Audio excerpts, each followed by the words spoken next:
You're listening to a DM podcast.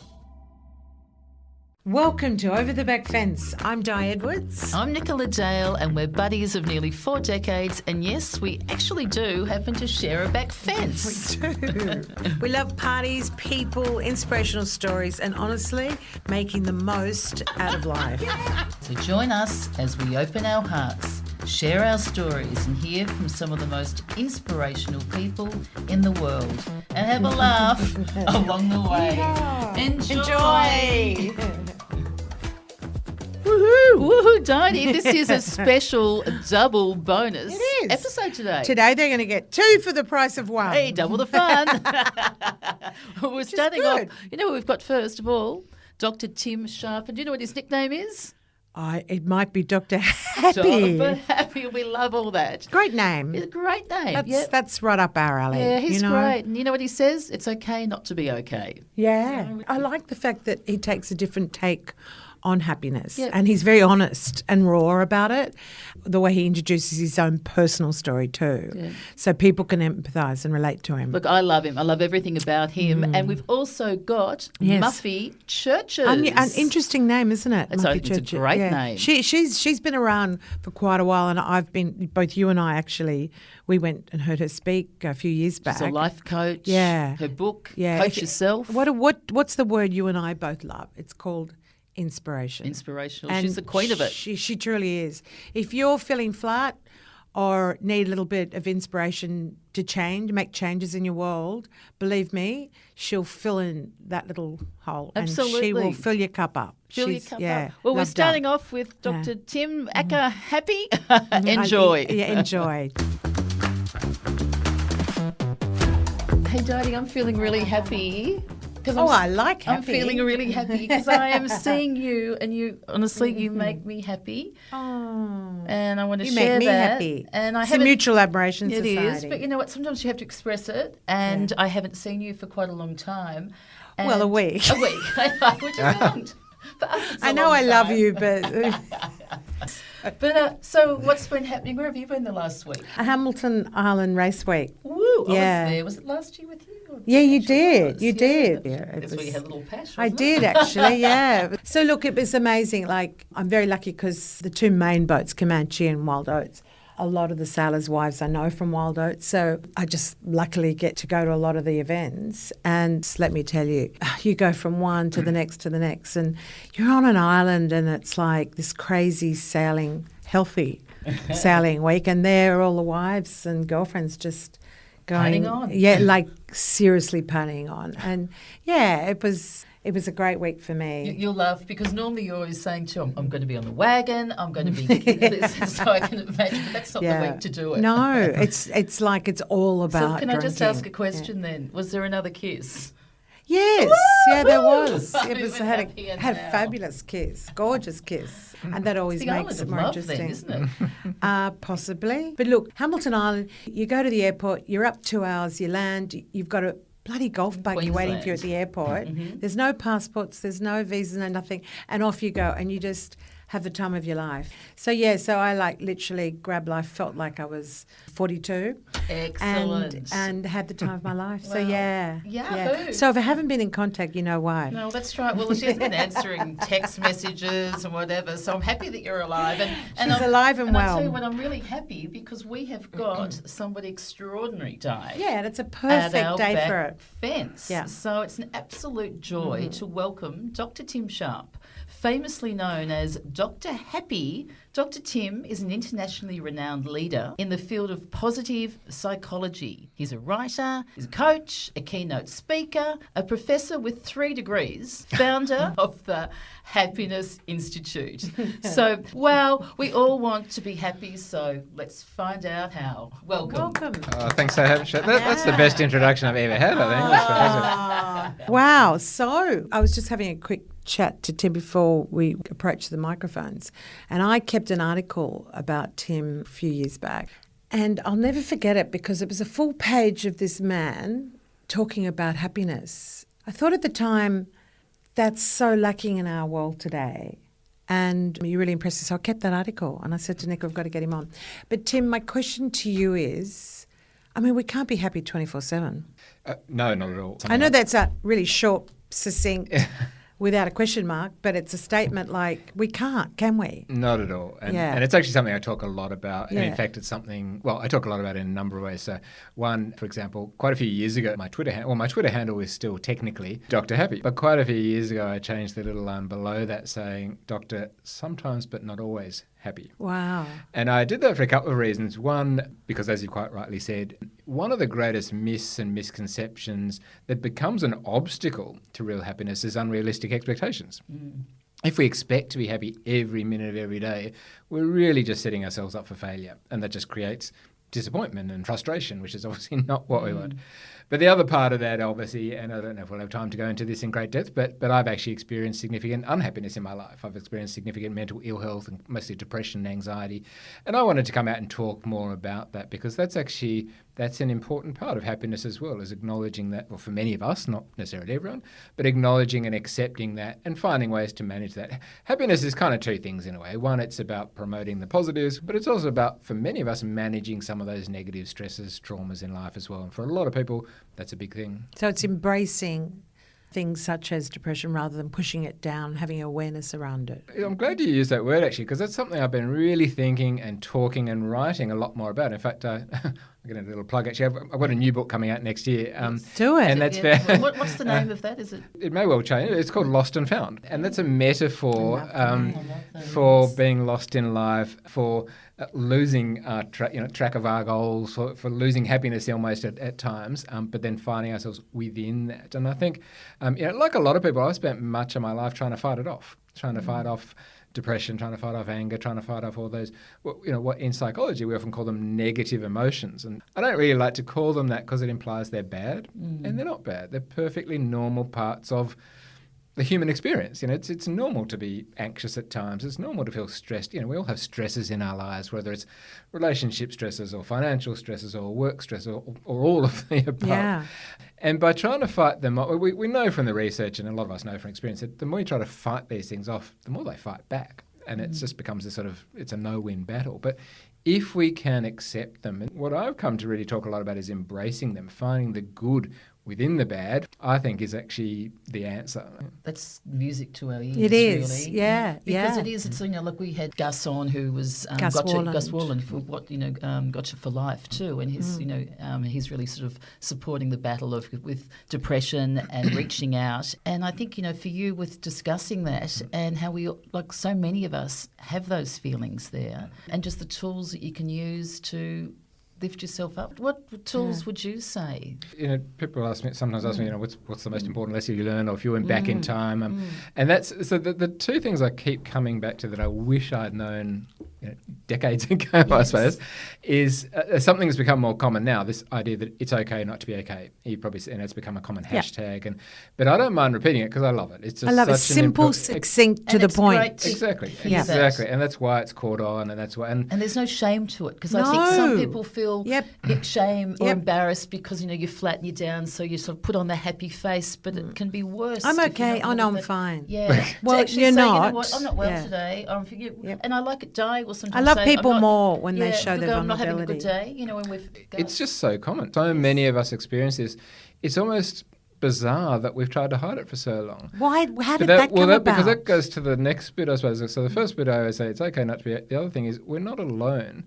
But the problem has been we've always felt alone. So I felt alone because no one talked about it. Yes. So when I had my earliest bouts of depression when I was my late teens, I suppose, towards the end of, or just after school actually, was when I had the worst of it. No one talked about any of it. So I thought I was the only person in the world having depression. Now that seems to me, that's absurd when I think about it now. But going back, that was at a time, that was before Are You OK Day, that was before Gotcha for Life, that was before Beyond Blue and all these fantastic initiatives that we now thankfully have. But unfortunately, even though we do now have these fantastic initiatives, we still need to keep working on smashing that stigma.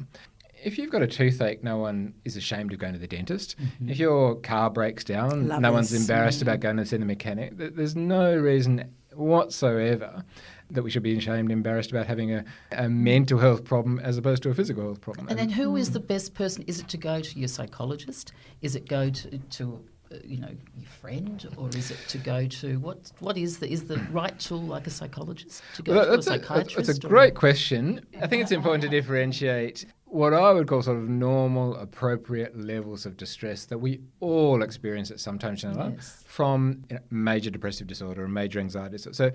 So the metaphor I sometimes use is that as a parent, I'm sure at some stage in your life, one of your children became ill and you might give them Panadol.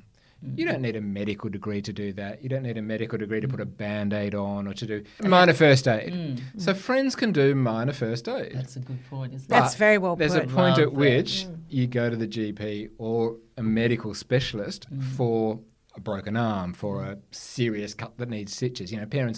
Most parents can't do stitches and I think it's the same with mental health. So, I think friends and family can do a hell of a lot. And they can be massively, we know that from the research, they're massively helpful. But there is a point at which, someone with qualifications and expertise should be brought in. However, unfortunately, there are some people for whom it's either, for a lot of people it's financially inaccessible, unfortunately. Probably more of a problem in rural and regional areas, there's geographical inaccessibility. Yeah. And then with your books too, 100 Ways to Happiness, what are some of your top hits to get to happiness? If I rephrase the question, what's the secret to happiness, which I often get asked, I always say there isn't a secret. And I say that seriously because that's one of the biggest myths. People are often looking for this magic bullet, this holy grail, what very fancy drink can I, what kombucha. Buy another handbag. So firstly, it doesn't exist. There's no one thing. Even if it did exist, it would almost certainly be a different thing for me and you because we're different people, we're different backgrounds. We're organic matter, yeah. So, but we're all different. So, would it make sense to think that the secret to my happess is the same as the secret to yours? Are there any sort of fundamental big things? But that being said, so that's the caveat. I'll come back and answer it. So as long as we acknowledge that, yes, there are some big guns, some pillars, or whatever you want to call them, that are well researched, that we know will work for most people most of the time, as long as you tweak them and individualise them. So if we look at them, there's a couple of different models that have been used, but the one that I've built a lot of my career on and I write a lot in my books is that happiness is something you choose. I love and that. The first point of saying choose is that it is about making it a priority.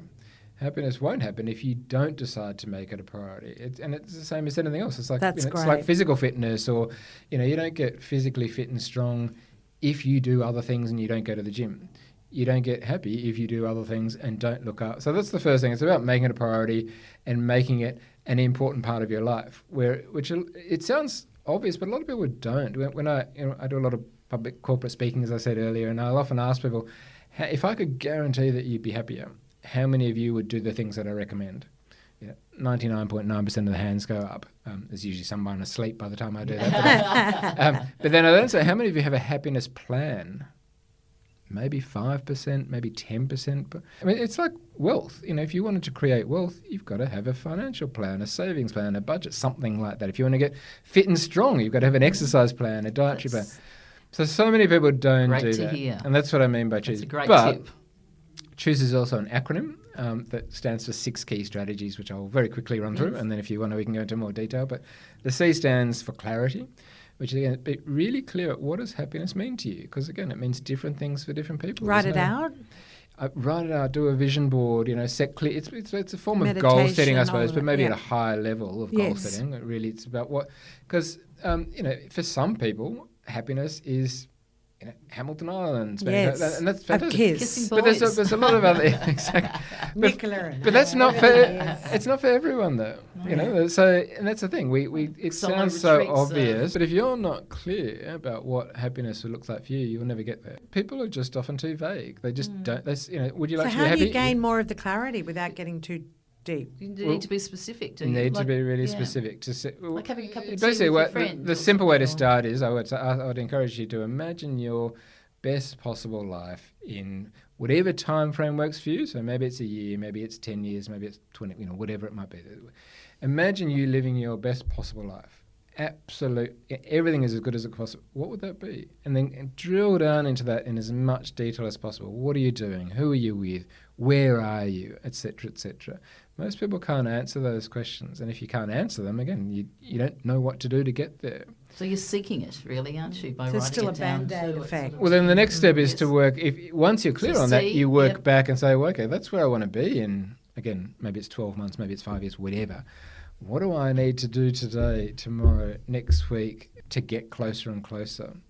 Do I need to get fitter and stronger? Do I need to save more money? Do I need to work on my relationships? Do I need to find a new career? There's lots and lots of clarity, plan. Exactly. Which again, it's goal setting on steroids, I suppose.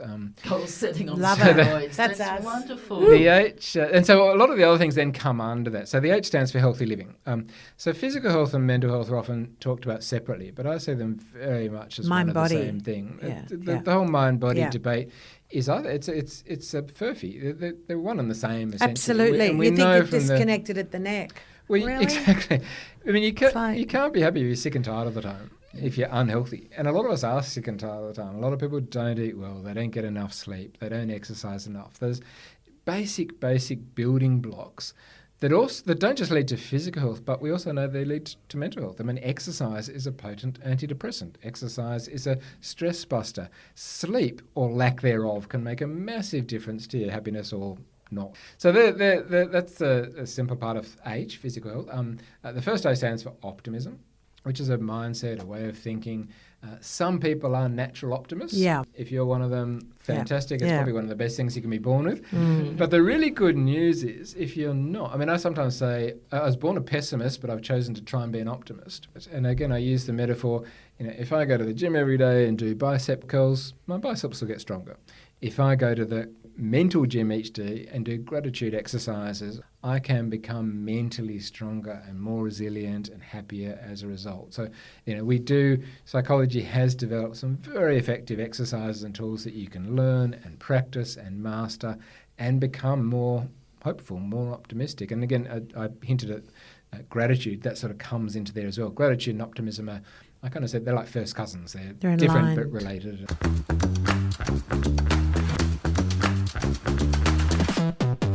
But the second O is for others, and this goes back to the point we were discussing earlier. That this is one of the other big myths about happiness. Is it's not just about me. If you were to ask me, what's the most significant finding that's come out of all of the positive psychology research over the last 20 years, and not just the positive psychology, but the clinical psychology and the longevity research, and the most significant finding is that other people matter. The most significant thing we can do. So this is the new 21st century observation that other people matter in your life. If I come back to the question, is there a secret? We're all alone. If there was a secret, it would. If I was going to say one thing, I'd say connections, relationships. Wow. Now, because a lot of GPs say, girlfriend who's going through an issue, and the GP said, "Do you live alone? Are you married? Do you have a circle of friends?" And I thought that was great, breaking that down. In other words, do you have a support net? Because she was worried about her.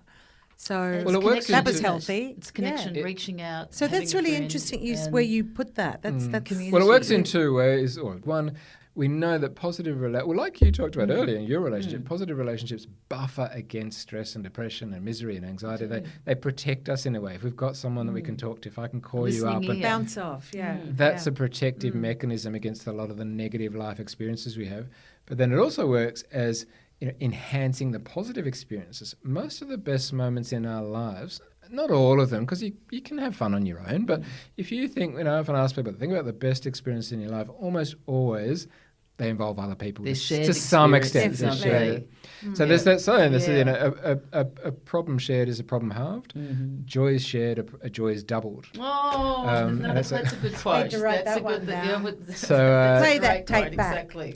So that's the second O in choose. Keep going. So the S is about strengths. I'm talking that's about psychological strengths, not physical strength. But if I go back to my clinical psychology studies, almost all of it was about weaknesses. I was actually trained very well to identify faults and failure, where you were going wrong in life. So if you came to me as a clinical psychologist, almost the first hour or two would all be spent on what are you stuffing up? Where are you making mistakes? And then we try to fix them. Yes. Now that's not completely inappropriate. It's not because we all do make mistakes, and we're human, we're fallible. So if you can identify your mistakes and fix them, then great. But if you totally ignore the other side of that, which is that just like we all have faults and failings, we also have strengths. And for too long we have ignored that, in psychology's terms anyway. You're missing out on a massive part of that person's humanity because, again, I mean, I don't know you, but I do know you have strengths. I don't know what they are, but everyone has strengths. Most of us underutilise them. So what positive psychology is saying is if we can, well, firstly we need to be aware of them because you can't do anything if you're not aware, but what we know is that people that are more aware of and who more fully utilise their strengths are happier and more successful. And it's one of the most profound differences between positive psychology and clinical psychology. It's one of the most important things in parenting too. And I talk to parents and say if there's one, it's too easy to nitpick your child's problems, and we've all done that as parents, I think. And that's again, as parent, we're human. You see where your kid's going wrong and you want to fix it, and that's okay. But one of the best things we can do is to identify and talk to them about and shine a light on what's right. Shine a light on their strengths. Tell them how good they are at creativity or love or whatever. And again, give them because that's what we want them to do. To take forth into the world. 100%. Yeah. So we want Pass a role the model. baton. If I shine the light on my child's strength, then hopefully Yeah. they learn to do it themselves. That's the ultimate outcome.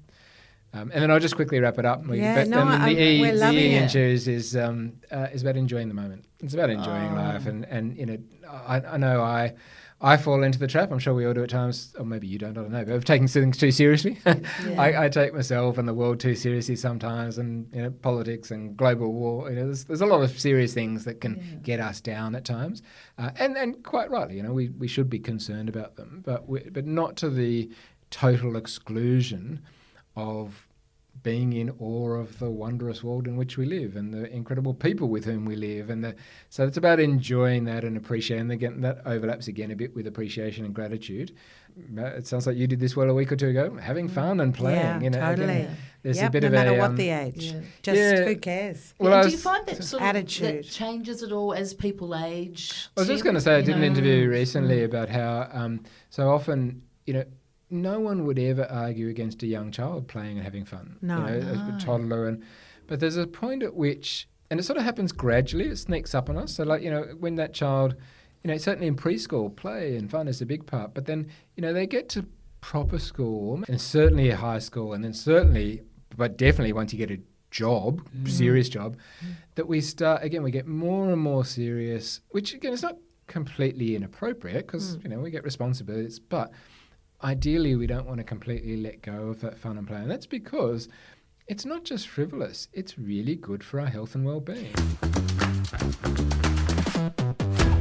One thing I haven't done, which you recommended, was to jump out of a plane. And tell us why everyone should do that. That's a big NO from over here. So at the risk of disappointing you, I would never. Did you do it? I have done it, and I'd recommend it. You. But I was strong as that. I don't think everyone should do it. No. It's not necessary for everyone to do it. But Metaphorically, literally and it's metaphorically, facing your fears. there's a lot to learn. So it's something I'd always wanted to do, and for different reasons, I'd never got around to it. At the time that I did do it, I was actually filming it was actually a big reality TV show, to be honest. Wow. And I was the on-screen psychologist involved in this TV show. The producers had chosen a couple of participants literally the day before. One of the participants, like you, just said, "No, I don't want to," and that's fine. I totally respect it. They were never. Would you do it? After reading what you had done, I actually think I'm going to and I didn't think that I ever wanted to do it before. Wow. But it's a real ultimate thing of facing your fear, and I think I'd really like to do it. It's Incredible. a challenge now. Turning 60 next year, I think I want to jump out of a plane. Well, There you I have to go. be I there. could- I have I to could be there when you land. highly recommend it. Yeah. For me, it was thrilling, the most exhilarating experience I've already had, but it was also the most terrifying experience I've ever had. And I tell that story because I couldn't have had that exhilaration and excitement and pure, utter joy without the terror. Yeah. You can't Interesting life, necessarily isn't it? have the best without the worst. And if you hadn't put And we yourself, need that's to- what I Yeah. got out of your story too. If you Yeah. hadn't made yourself step into that Yes. sort of like discomfort Go out of your against the comfort zone, mind, because it's so easy to logic. stay in your lane the whole time, and I won't go Exactly. that way. That's Yeah. exactly what Yeah. it is. A lot of this is because about I'm going to get hurt, embracing I'm going to get discomfort. vulnerable. Yes. So you Facing actually have to step out Yeah. and like nearly close your But I eyes think and that- do it. Well, I still look back. That was about 10 years ago. I still remember it, and I still look back, as I do with a number of other experiences, saying, if I can do that, I can do anything. And life is a roller coaster. On that That's note, we're going to have to wind up because I think we would talk to you all day and all night. We've got some fabulous questions for you to wind up. Nicola, you could go with the Well, I first think we one. started off a bit before with advice for what you're saying for your younger self, but really, like, what would now, if you could sort of give Tim, the 20-year-old Tim, some advice from your wise head now, what would that what be? would you say? You're assuming that reflection. I have a wise head. Yeah, somewhere in You got a there. lovely I'm smiley only face. slightly less dumb than I used to be. I know. Well, what I kind of hinted at this earlier. I guess I would say it's okay not to be okay. You will be okay eventually, and you're not on your own. You know, don't be afraid to reach out and ask. It took me way too long to reach out and ask for help, and I guess that's one of the things I say to a lot of younger people now is there are people who will help you, who can help you, if only you let them. Beautiful. And if it's not a friend, if it's not your parents, there's other people. There's always someone there. Open up. If you Don't let be them. afraid. Yeah. Next question. If you had a choice of anyone in the world to meet over the back fence, who would that be and why? I mean, apart from you two? Ah. I've actually thought about this similar question because I've been asked similar sorts of versions of this over the years, and I've got to be honest, and I hope this doesn't disappoint. I always struggle to answer with it because I don't know if you've heard, they often say don't meet your heroes. So there's a lot of people I sometimes think, God, I'd love to meet him or her or have dinner and a chat with him or her, and then I think, but what if I'm disappointed? Right. So actually, if I were to answer that question honestly, what I would love to have next door is a really good friend who I could just sit and have a chat to. How beautiful. Quiet, just the two of you. Quiet. To me, that sums up. It's a beautiful way to finish because we actually honed in on that a lot today in the conversation about, at the end of the day, share it with a friend. Yeah. So, well said. And what a pleasure having you today. Truly, I saw your article years ago and I kept it on my little vision board, and here we are. Dr. Happy, I'm giving you, Inspiration. you're always Dr. Happy in my eyes forever and ever. Thank you. And, thank you so much for sharing your wisdom. Wonderful. And we really would like to have you back. Seriously. Yeah. We haven't even discussed it. No, We're both going, exactly. yep, Yeah. 100%. That's right. Well, how good was Dr. Happy? Fabulous. Yeah, absolutely amazing. Yep. And now we're coming up with the dynamic Muffy Churches, who is still rocking it in those 70s. Oh, honestly, listen to her. You have the biggest smile on your dial when you finish listening to Muffy Churches. And those life tips at the end. Yeah, It's a must. she's remarkable. Enjoy. Enjoy. Well, you know what? We're all about motivation and being uplifted. And today I am excited, or we're both excited, to introduce the Queen of Inspiration herself, Muffy Churches. Muffy is a leading performance coach, a keynote speaker. Muffy has decades of experience coaching and inspiring both private and corporate clients to help create the exact life they want. Muffy is also a mother, a grandmother, and proudly in her 70s. And look at you, still kicking ass. You're amazing. Truly. So move over, Rod Stewart. Welcome to the house. Hey, Sam. Even Sam just Sam's went. just going, We were talking about your Yeah. age, and Sam went, sorry? Yeah. Yeah. You've been in the industry for quite a while, and my God, I was looking up some of the articles that they've written in papers, television, radio, magazines, and I thought, let's have a look at one or two of these that were just articles. And I thought, for there's a listener out there right now going, I'm in. There's a term called the dead zone, and I'm just levitating, and I'm going. I'm not. There's no forward movement. Yes. There was one that I thought was a goodie. It was the Nature Health magazine, and it said, "Are you suffering from glass half empty syndrome? 7 ways to fill it up." I know it's only going to be a synopsis, but can you just give us a little bit of help for someone that is listening is stuck at the moment around that I'd love to. half-empty syndrome? Yeah. So I think, we were earlier, the three of us were talking about those inner voices and the good voice and the bad voice, the angel and the devil. And when we get to that glass half empty place, we're letting one of those voices take over, and it's the paranoid voice. I don't mean that in a strong way. I just mean it's the insecure voice. It's the voice that thinks that all is not well and will never be good again, and it has such a strong hold on us. And so it's a matter of literally shaking that voice up and finding its opposite, leaning into the wait a minute, yes, I can do this, or I may feel empty right now, but I can find things to do today that will fill me up. Make a list. What are the things that fill you? So there are 1,000 things you can do to start to come to life again. But one of them, I think, when we're in a dark place, one of them that I love is to stop, sit down, close your eyes, and try to remember your strengths. Just start to focus on the good things about yourself. What have you done in the past? What are your favorite moments about yourself? What do you love about yourself? I love this. Underneath everything, what This do is you music really to my love? ears. Music to to my it. ears. Yeah. Our ears. Yeah, totally. It's truly, we've got to. Sometimes I think it's important that we face where we are. I'm kind of going through that myself right now after a big operation and trying to get myself back. I feel like I love your term, the dead zone. Yeah. I feel like I'm That was an little bit American that termed it dead that, zone. Yes. But so what we do then is we remember the good stuff, number one, and that starts to bring some life back into us, hormonally and chemically as well. Just thinking about good stuff will change everything about our body and our thinking. And that's the next step, is to shift the thinking entirely. So sometimes what I do when I'm coaching is I'll have people, and these can be executives as well who go through this. We're all the same. Absolutely, it we're doesn't matter humans. what our role is. Yeah. It's a mindset Yeah, stuff. absolutely. Yeah. So have them dump out on a piece of paper, whether they want to share it or not, every negative thing that voice is saying. I love dump out.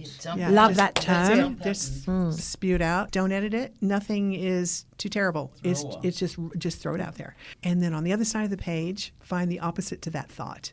The direct opposite. There's always a direct opposite to it. Cross out the bad one and start thinking the good one. And then there are a lot of techniques beyond that in terms of once you've got that information, once you're starting to create a new way to think, how do you maintain it? How do you keep going with it? How do you make it feel as good tomorrow morning as it's starting to feel right now? Because in this moment I have, and that's that big sunshine moment, hope.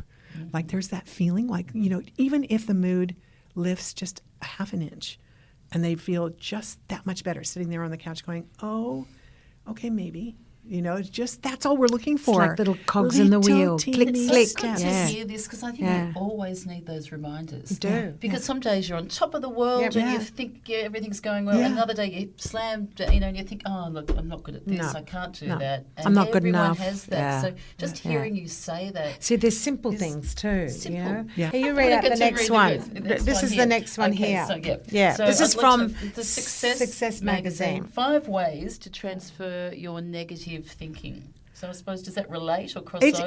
a crossover in there. Yeah. There is a crossover. There's glass half full. We've got the glass It's half full attitude. stuff. Yeah, that's all about attitude. Now, And this transferring one- your negative thinking. Yeah, again, there is some crossover and some similarity there. So on this one, what you can do is you need to pinpoint what it is that you're negative about. Right. And usually there's a topic. And it's a Right. repeat topic usually, Yes. and it's Yes. been there for 15 years, maybe. You know what I mean? Yeah. Or maybe it's recent, but it doesn't matter. So you pick that topic and you start with it, and you sink into it, and you ask yourself questions like, how is that making me feel? The fact that I'm thinking this right now, it's this negative thought or these bad feelings, what are the emotions that go along with it? So you mean physically? Physically feel Like- it. Yeah. How do I feel? true. This is, Isn't it? You do there's so feel many of us that. override that in our society today, I Yeah. think. Yeah, you get the chest pain, I'm in a hurry. anxiety, Yeah. or, And they go, it's just that, and they tummy, run it's off. just Yeah. gut So the intuition. body, you're saying the body talks. The body talks. Yeah. So Yeah. do you get tingling fingers? Is your stomach in a knot? Yeah, you're right. Is your heart palpitating? Are you waking up early and you can't get back to sleep because you're thinking about this thing, whatever it is? So just start to identify with the fact that the importance of this, especially when you're working as a coach, Sam, you'd know this, is that you need to help them identify that their What it body is. is responding to this, that thinking is not disempowered. Thinking is having a really big effect on the body as well as the mind and the heart. So they make that connection. And then what we want to do is create a vision for what would be totally different. Oh, we like this. It's our language. You Like it, just yeah. have to see yourself. Is this manifesting This- or vision? this Or is that another thing Well, altogether? manifesting is a part of this. So it's all in stages. So the first thing you do is identify it, label it, work out what it is that's bothering Yep. you. Then what we want to do is we want to envision the actual ideal. So if I don't want to feel like this, if I don't want to think like this, how do I want to feel instead? And what would that look like? So you if you're angry at an individual and you can see yourself in that relationship and you feel it all the time, now how would it look if I were feeling differently about that person? How would I feel differently? Now, this is the way I'm thinking when I'm angry. And how can I think differently if I were to be forgiving or accepting or non-judgmental, or really see their situation from a different perspective, or maybe acknowledge that, I don't need to be defensive. Maybe it's not personal. Maybe it's something, there are thousands of elements that you could have a look at when you think about it, or if you're lucky enough to have someone working with you around it that you can identify. So then what you start to do is envision that instead.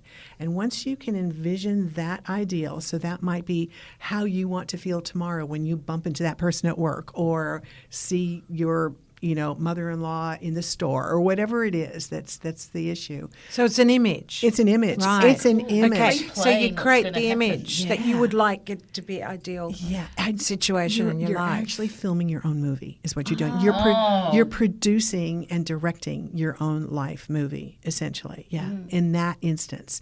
So you just see it the way you want it. And I then can see how that's been the Success magazine, because I can see how like top athletes Classic and whatever one. they always say Yeah. to Yeah. visualize it, Yeah, see it. that's right. You can do it from any stage of your life. That's at any time, in any way, Anytime. and on any topic. Yeah. So you see it really strongly, and then So it's you using the feel it. imagination too, which Yes. is something we're not using enough of No. in this day. So what and age. happens after that? So you visualize Yeah. it, and then how do you put it into So you got the place image. then? Yeah. So now you've got to reverse engineer. Yeah, That's okay. right. You've got to We're get. back. Starring in our own film, Nicola. I'm loving this. That's I do So like now- that. Yes. You find the actor. Action. Yes, exactly. You write the script. That's Yeah. it. That's it. So you redirect. You just redirect, and you start to think and behave differently. Sometimes you have to be really strategic about it, because it's never easy when emotions take over. They swamp us.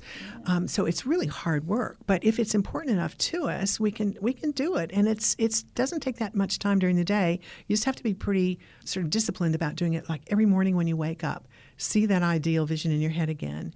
How am I going to think That's differently? important. Wake up and do have it. the vision. Yeah.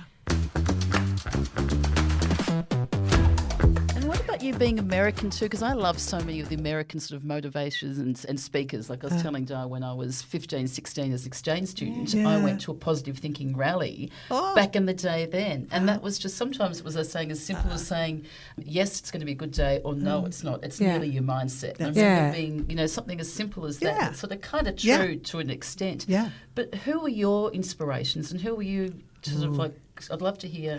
Okay, Your so gurus. I've got a bookshelf full of so many books. I mean, I just love faves? and you know who my fave was, because he was the door opener for me, to be honest. And I was probably, I wish I'd been younger when I first read him. But Neil Donald Walsh, with all of his books. He's a newbie for me then. Yeah, Not I that don't know him. everyone. Okay, Oh, so wow, Sam. Sammy. That's our producer who's switched on and she read knows it. it. Do you like Go him too, girl. Sam? Yeah, yeah. Yeah. Borrow Okay. the book, Sam. Yeah. I thought you were going to say Another one. Dale Carnegie. Well, Our there's dads did that too. Yeah. They did the Oh, course yeah. back in the day. Yeah, no, I did. Well, the funny thing is, I mean, I didn't actually. I was in the States until I was 11, and then we moved to Geneva in Switzerland. So I kind of did a lot of the rest of my growing up over there. So I probably missed a lot of the, some of the Yeah. American Just to see LA. influences. Yeah, I know. But so Neil Donald Walsh, he's written a pack of books, and I'll tell you, I was reading one of his books, and he wrote this statement out that said, all of our thoughts will fit into one of two buckets. Either it's a loving thought or it's a fearful thought. And I don't know, you just, you see or you hear things, or someone says something to you, and you can hear the same thing 1,000 times, but then it's the right moment, the right person, the right dialogue, boom, it just hit me like a rock. And I thought, yeah, that I'm going to live with this, and I'm going to work out, this is the secret to what I wanted was to be more comfortable in my own shoes more often. That was like a life goal at that stage. And I thought, this is it. This is going to be my map. So every time I would feel agitated, or I'd feel negative, or I'd feel nervous, or I'd feel insecure, or whatever it was, I tried to stop myself to examine what it was I was thinking and where that sponsoring fear came from. And it always comes from something silly, something just not liking ourselves, or not feeling good enough, or not deserving, or all those standard things that we all feel. And so I could start to identify my core issues, basically, my issues. Issues. We love the issues. But is that part of the one way to resolve it is to actually acknowledge it? Yes. And then it can dissipate. If you don't, you're pushing it back down. It just collecting more and more garbage. I down think deep. so. For me, it is. So that was the secret, was to become Awareness, aware. yeah. Awareness first, right? And then having a look at it, accepting it, not judging it harshly, just accepting it, and then choosing to change it, and then finding ways to do that. So That's great. that sort of started me down the path of all of this. No, first, look, it's funny because Nicola and I went to a talk with Muffy. What was it, 6 years ago? Yeah. And you know what I love about your book, Coach Yourself, A 7-Step Guide to Personal Fulfillment?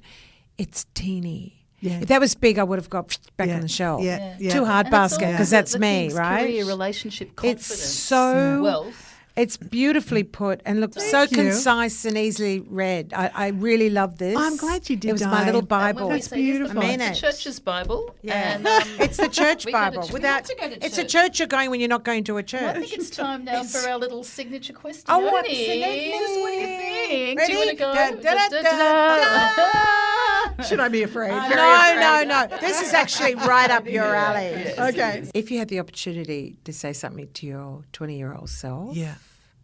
what would that be? Okay, 20 years old. I'm zoning in. I always do this. I always go when I ask that question. Yeah.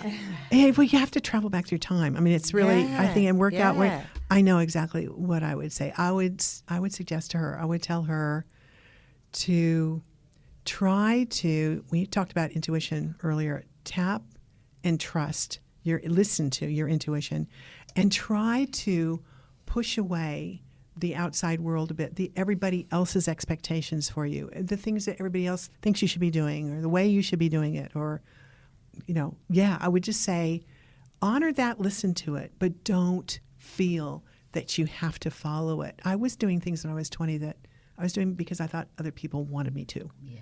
And I think, so that would be my message to The me. world's changed a lot for women. Yeah. Do you think that has a big effect? Because we've actually heard a few women go down that similar road. Yeah. Do you think that where the world has changed for women, that might change that rhetoric now for 20-year-olds? Oh, big time. Yeah, I think that's Because such they've a got great a lot more thing. awareness, a lot of them too. Because don't I'm they? a good little girl and I do as I've been told and I've got to be like this and I must right. be like that. That's Well, right. now it's more individualistic right. where you can say, no, this is me, myself and I like Yeah. to do it this way. Yeah, I And- definitely. And that's There's hope. empowering. It's beautiful. Yeah. Now, our infamous question here. Oh, yes. And if you could share a back fence with anybody on planet Earth, who would it be and why, Muffy? Who would it be? It's a hard one, Muffy. It's told. really tough. There are just so many. really it's tough. really Who's funny the top? because Who comes to you sort of like straight to your mind? Yeah. We can always change it. the Dalai again and Lama. again. I kept thinking. I'm loving that. We're definitely We're there. coming I mean, there that too. Bring the herbal tea. that was Line my up. first, and I Yes, thought, well, can I didn't say that, but Of I course thought, you can. yeah, the What a Dalai cool Do you know what Lama. Muffy just said? The Dalai Lama and the screen went off. It did too. Ooh, I think that's a sign. Well, Muffy, thank you so much for coming in today. Yeah, your I can't spirit's thank you beautiful. enough. You are a Yeah. living example to all of us of living Yeah. your best life and Yeah. going through challenges. You've You're had your back massive. operations here. Yeah, and look at her smile, And look like- at I your love you. smile. I love you guys. Really? It's fun. You know, Just want to it's hug you. great. And life great. at any age can be Yeah. great. It can be challenging, it can be hard, but Yes. you are an example and thank you so much. It's a It's pleasure. just And been Get the great. So book, get the Coach book, Yourself. put it up there. It's skinny winny and easy peasy. Easy Yeah. peasy. Ciao, I ciao, love it. everybody, Yeah, and thank love you to for s- listening. Thank you. Monday's coming around again. Yay, we always love a Monday. But everyone, thank you for listening. And don't forget to rate and review. And how many stars, Didi, would you like? I think the max is 5, so let's go for 10 or 15 or 20 or 25, whatever takes your fancy. I agree. Let's all reach for the stars. And it means a lot, and it means a lot for us, for you listening, and we really appreciate it. And if you very can much share so. to a friend, that's just how community grows. And don't forget to follow us too. It's a little tag at the top. 3 little dots. Yep. Just press just those. click it. Yeah, really appreciate it. Join the Look tribe. forward to chatting with you soon. Ciao.